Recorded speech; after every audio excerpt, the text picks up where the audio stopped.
So among other things, I'm the founder of the Magnolia Initiative, which is a program aimed at tackling the green divide, teaching Black and brown kids basic urban ecology.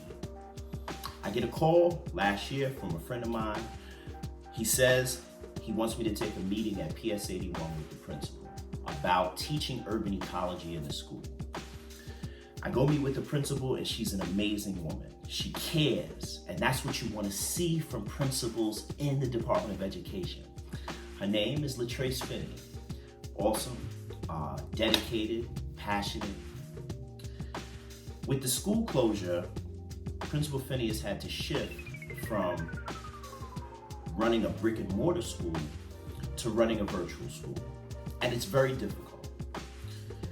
I don't think enough has been said about the difficulties that our teachers and our principals are facing in educating our kids. I don't think enough has been said about the parents and the difficulties parents are facing in educating our kids. We can't leave kids behind. And so that's why I needed to speak to Principal Finney to find out what is it that she was doing, what is it that we could be doing, and how is the landscape gonna adjust once things get back to whatever normal is, right? This is my friend. I want y'all to listen. Principal LaTrace Finney, PS81. Enjoy. Okay, excellent. So, good morning. My name is LaTrace Finney. I am the principal of PS81, located in Bed Stuy, New York, Brooklyn. Oh, wait. We're recording, so I can start over, right? Yeah, you can start over. No, I get worried. So, you should have never said anything. I was fine. But anyway, good morning. My name is LaTrace Finney. I'm currently the principal of PS81, located in Bed Stuy, Brooklyn. Before that, I was a teacher at another school right in the same district, right at LaTrace Community School, taught there for 10 years. And so here I am, committed to this work. Absolutely. So here's my first question. And I kind of, so for full disclosure for people who are watching, you and I actually worked together. Yes. I was teaching urban ecology at your school with your 4th and 5th graders. Yes. We had a lab that was an amazing lab, man. I'm so upset that we couldn't keep it going. The kids really enjoyed the work that we were doing. Mm-hmm. And we'll get back to it. We're on pause. We'll get back to it. But what I want to ask you is, that week, tell me about how the whispers of this pandemic became schools closing, and kind of like walk me through the conversations you were having with your staff, the conversations that were being had with the kids. When did you know that, okay, this is a real thing, we're going to close the schools now? And how quickly were you able to pivot, like you said, from being a brick and mortar school into online schooling? Okay. So I think that honestly, we didn't take it serious at first. It didn't start to become serious until neighboring school districts started to shut down, like Long Island shut down, Jersey shut down, Westchester shut down. When the news started reporting that people were passing away, that this virus was out of control in terms of cruise ships and traveling, that's when it started to become serious to us. Parents started to come to our school and ask questions because they were hearing different things. We were all receiving a bunch of different information from different people. The mayor was saying that we weren't going to close the schools. Can't close the schools because the children need somewhere to go every day. And so in my mind, I was thinking that. But then when locally people started to be affected by the virus and they were passing away, literally someone in our building had a family member that passed away. And then once one of the colleagues passed away, it's just like, oh, this is real. And so in terms of my school community, the fear and the anxiety did begin to start. Teachers started buying extra Lysol and hand sanitizer and was spraying things down. I have an amazing custodial staff, so they got right on the ball. When we officially received the word, I believe it was either a Saturday or a Sunday, that Cuomo and de Blasio, and then the chancellor, they all said schools, New York City schools were going to be closed. The first thing that happened to me, my heart dropped. I said, what does this mean for the future? What does this mean for me as a school building leader? What does this mean for my students? And then I said, oh, maybe maybe it won't be a big deal, because, you know, they just said, oh, it's just going to be for 2 weeks. Or they said, until April 30th. Okay, that doesn't seem too bad. April 20th. That doesn't seem too bad. That doesn't seem too bad. And basically, I got my team together in terms of my instructional leadership team. They're my thought partners. I consider them my cabinet, call them the home team. And we just started planning with the guidance of the superintendent. What started to happen is that we started receiving a bunch of different directives, not different directives, but directives every day. Something would be put in, you would receive a directive on Monday at 9 a.m. By Monday night at 8 p.m., something different was going to happen, because this is considered, you know, unprecedented times that could call for unprecedented actions. Things are just constantly changing. And that's what I'm just constantly, you know, telling my staff about. You know, thank you for the flexibility. Thank you for the patience. Thank you for the adaptability, because what I say tomorrow might be completely different by tomorrow afternoon. And we just have to roll with the punches.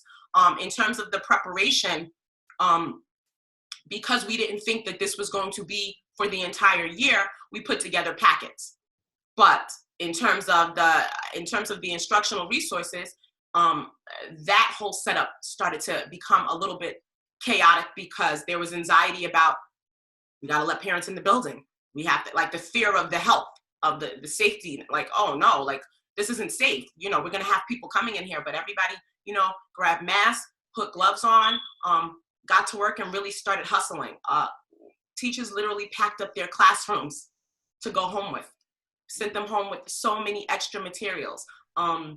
We set up opportunities for our families to come and pick up technology, because if you're going to be doing remote learning for instruction, you know, you have to provide the students with the tools that they need to be successful. And so that's basically what we did.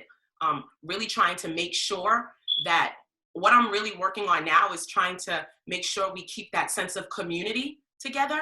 And so we're just trying to provide as many opportunities to see the students, to interact with them, to interact with the families, to ensure that they're somewhat okay, and support them. And so I want to get into that. But first, in terms of your staff, you know, from being in the building, I know that you guys are a pretty close-knit bunch, like, yes, Harris and Salsa, all these, Miss Hercules, great. You have a great community of educators and administrators. How's everybody doing? Is everybody okay?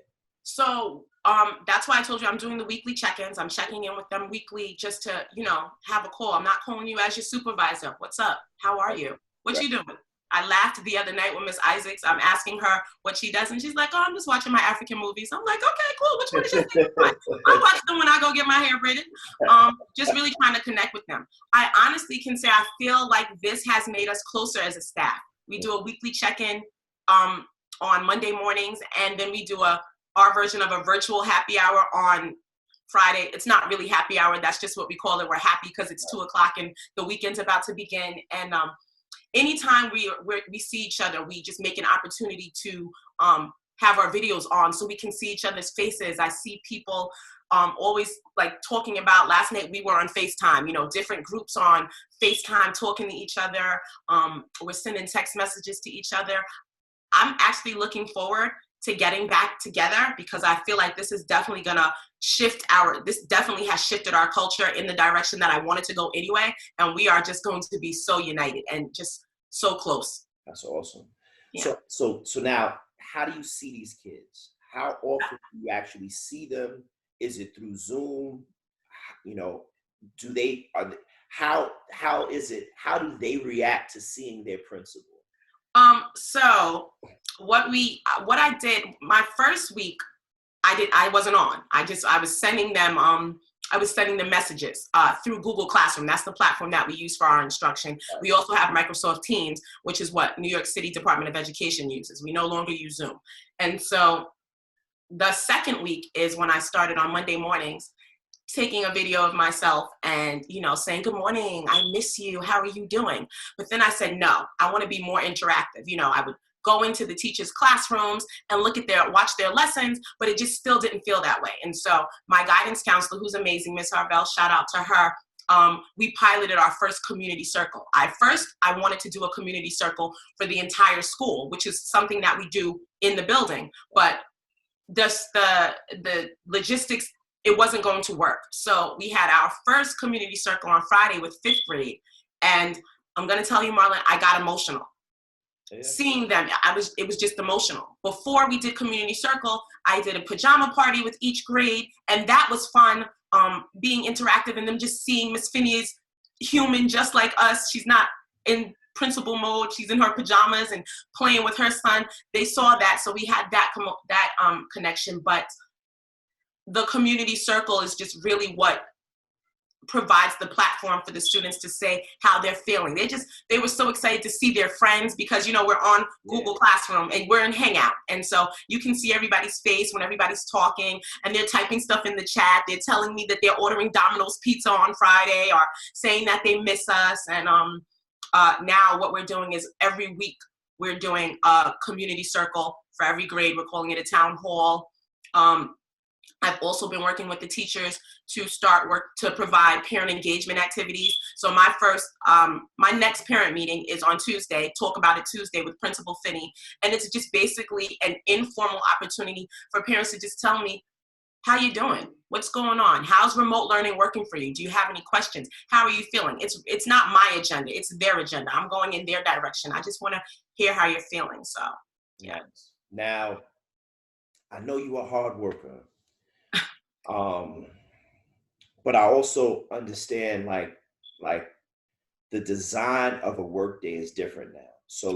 So for me, for example, the other day, one of the projects that I'm working on, they wanted to do a 9:30 p.m. emergency call, right? On Zoom.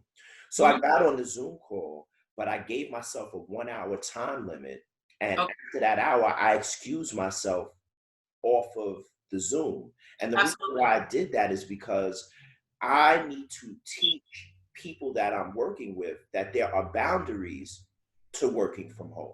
Just because I have a laptop doesn't mean that you can contact me whenever you want to contact me. It's the same thing. If I was in the office, there would be a time when I would leave the office. And if you needed me, you would email me. And then when I came back to work, I would answer. Absolutely. So the paradigm of work and how one works shifted with us coming inside. So the question is, you being a principal and having all these touch points you have to still oversee, tell me about your workday. How does your workday look? And you got a young one in the house that is also homeschooling. Absolutely. So a bit about your normal workday. How is Monday going to look for you? So I have been very strategic, and I can't function without a schedule. And so the first week that I was, the first week we were home, I didn't have a schedule because I didn't know what to expect. I said that I was having these meetings, but I hadn't really structured them. And every day I would wake up and just kind of feel unknown. Like, I don't know what to do. Okay, I know I'm going to call these teachers. I'm going to call these families. I'm going to check in with this staff member, make sure the secretary or whatever with payroll, but there was no real structure. Tyler, my 3-year-old, he's just running around the house. I have things that I am required to do with him. He's a child with special needs who needs OT and speech and physical therapy. So I'm trying to work that out. I had this whole fancy schedule set up for him from 8 to 2:20. And by week 2, reality set in that you cannot shift your work life when you're leaving your house every day, at the office, at school. You can't shift that and bring that home. You have to do it in a completely different manner. And so what I started to do was set time for myself to wake up in the morning, make sure I do my positive affirmations, my yoga, just something to just get my spirit grounded, because I have anxiety just being stuck in the house and not being able to go anywhere. It bothers me a lot. I have the type of personality where I'm on the go all the time. And so this for me was just oh, okay. this is really serious. You have to fix this. And so long story short, I just created a schedule. I have a schedule of, on Mondays, I do my check-in with my staff at 8:30. Before I started at 9. After getting feedback, we'd like to start it at 8:30, Ms. Finney, because at 9 o'clock, you're expecting us to start teaching and we want to start interacting with our students. Right. So that'll happen. And then at, that's from 8:30 to 9. Then I spend about 45 minutes homeschooling my son, preparing his breakfast and so on and so forth. Then I start with more meetings. I have an instructional leadership team meeting at 10:30 where we, set the tone for the week, talk about, what needs to be put in place, who we need to support, how things are going. Sorry, a bird came by my window. Who we need to, yeah, that looks like really crazy. Who we need to support. Then I have an attendance meeting at 11 a.m. Where we really talk about student outreach and the students that are inactive, why they may be inactive, what type of support we need to do. Is it the reason why why we are not hearing from them because they don't have technology? Are they dealing with someone who's been affected by coronavirus, a death or sickness? Like, what's going on? And then in the afternoon, after my last meeting at 11, I'm in classrooms. I'm looking at what teachers are doing. If someone needs me to reach out to a parent because there's some type of friction or I can provide more support, that's what I do. My busiest days are Tuesdays and Fridays. On Tuesdays is when I have all of my grade team meetings. The superintendent has specific meetings that she has with us to support us. Brooklyn North, they're providing us with extra support and professional learning. And so I feel like I'm always in a meeting. But I feel like I'm being more productive than than the first week. The first week I didn't know what I was doing. By week 2, it's like, okay, I'm getting a feel for this. Week 3, I'm like, oh, now this week, I'm like, I know what I'm doing. I've got my meetings set up. I've got my Post-its, my posters. I know how to navigate the different platforms, share screens, share agendas. So it feels good. Mm-hmm. It feels good. Good. It's good to be able to adjust and be effective in that adjustment. So that's dope. Yeah. With regards to, like, because you mentioned, we was told April 20th, then we were told April 30th, now we're told May 15th. And right. To me, all that is like, I'm not in no rush. Right. Because I understand how vicious this COVID-19 virus is. Okay. I've lost people, more than a handful. I have people who have been infected and are now, through God's graces, recovering. Need to go. Yep. Right.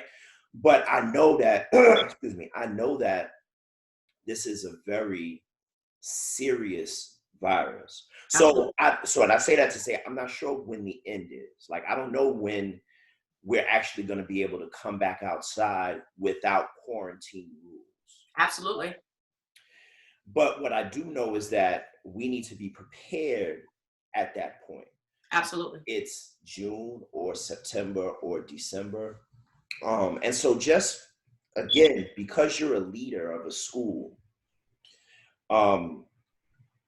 speak for a minute about your thoughts on preparing to come out of this. So for example, are you looking ahead to September yet? You got 5th graders that are graduating. Are you looking towards doing something for your graduating class? Because all of these things, like, time is moving, and we're gonna be at summertime in a minute, and then September's a new school year. So right. Kind of give us a thought of your preparation for the future, for the next 6 months. So that's a great question. I am a planner.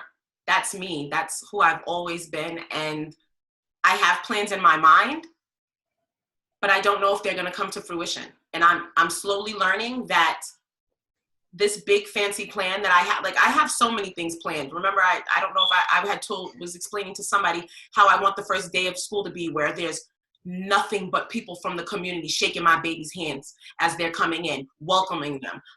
In September, LaTrace, that might not be able to happen. Right. Because we might have to still wear gloves and masks. You might get maybe 3 people that are willing to risk themselves to come and shake the hands of over 300 students. I think about in August, I was planning a vacation, and then I'm like, that week I can do 2 weeks of PD with my staff. You don't know that. You don't know what you're doing. You don't. In terms of my 5th graders, I'm going to figure out a way to give them a graduation. It may be virtual. I may have to do a drive-by. I don't know what's going to happen, but I do have plans in my mind, ideas in my mind, things that I'm very excited about, but I'm trying not to get too excited about it, because if it can't come to fruition, I'll feel like I let the kids down, or I let, myself down. And so you can't, we don't know what's going to happen. Every day I wake up and I say, I don't know what's going to, I don't know what's going to happen. I don't know if in May, I was thinking, I assumed that they would say, May 1st, you guys can go back to school. I knew it. You couldn't tell me. I'm like, yeah, May, we going back to school. I'm about to start ordering spring dresses. The kids this is going to be fine. When I saw the extension, it was just a reminder. You have to adjust to this. You don't know. We are living in a time where it's a day-to-day directive, a week-to-week directive from officials. Like, we're kind of like being really controlled right now. Right. Last question. Mm-hmm. You mentioned your son, a beautiful boy. I've met him a couple times. Great kid. He's a child with special needs. Yes. I think what's gone understated in this whole educational conversation is how parents with children that have special needs are coping and still working from home, still trying to guide their children through homeschool, but also trying to assist in providing the needs of that child. Absolutely. So give us a kind of personal perspective on how you maneuver making sure that your son has the things that he needs to continue in his growth and development. Well, I think one of the pluses for me is that I am an educator. Right. So as soon as I saw what was going to happen, and it became real that, oh, not only is school closed, your son's school is closed, and he's going to be home with you. Tyler, again, I said he requires he has special education mandates. And so he's supposed to have physical therapy 3 days a week, occupational therapy 3 days a week, physical speech therapy. And so basically, I'm doing what the therapist, they send assignments every day, and I'm doing what they say to do. Now, do I get to it all? Absolutely not. It's not realistic. I honestly, anxiety kicked in when I started to fear that I'm an educator and I could be responsible for his delays to be even, worse because of the fact that I'm not doing everything all day that I need to do. It's really about balance, and it's really about just taking it one step at a time. Once I realized that my fancy cycle schedule from 8 to 2:20 wasn't a good adjustment and just wasn't a good system for my household, right. I decided to just become a little granular and just focus on, 2 or 3 tasks per day. We don't have to do 10 tasks per day. I did some research on homeschooling, and they're saying research shows homeschooling is really just 2 hours of instruction. And I'm like, okay, I have a 3-year-old.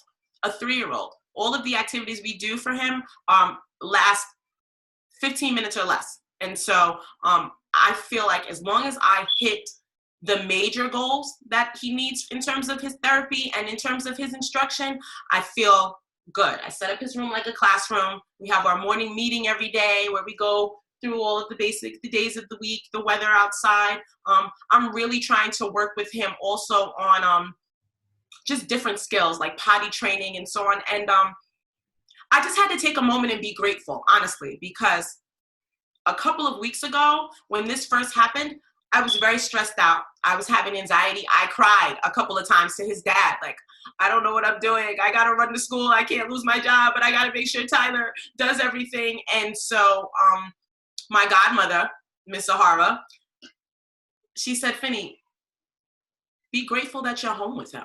This is what you wanted. You always talked about, oh, I wish I could be home more with my child. The year that I became an assistant principal was the year that I had my son. My first year as assistant principal, Tyler was just born.